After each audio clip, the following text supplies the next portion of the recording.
A szibériai hamuvirág már a jégkorszakok előtt is kínálta virágporát az őt látogató rovaroknak.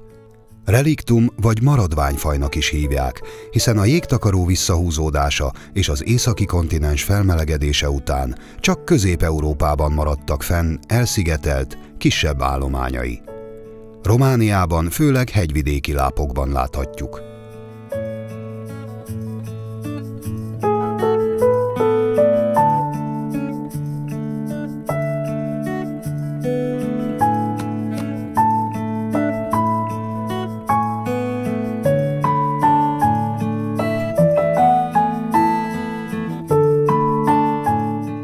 A Csomád-bálványos Natura 2000-es természetvédelmi területen a legfrissebb felmérések alapján eddig 6 helyen találtak rá, ahol füzek, nyír vagy égerfák közti foltokban él.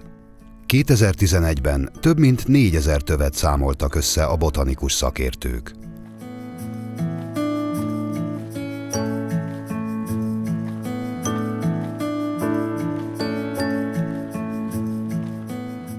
Árnyékban is megél ugyan, de ekkor nem virágzik és termést sem hoz. Kedveli a szerves anyagokban gazdag és oxigénben szegény tőzeges talajokat. Elviseli az időszakos kiszáradást, de igazán a pangó vizes talajon érzi jól magát. Épp ezért fennmaradásának és állományai megőrzésének záloga a mocsaras foltok lecsapolásának megakadályozása, a víz visszatartása és esetenként a legelés csökkentése.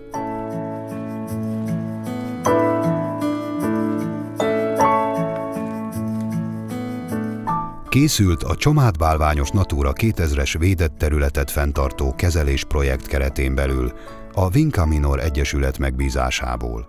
A projektet az Európai Regionális Fejlesztési Alap társfinanszírozta a Környezetvédelmi Operatív Programon keresztül.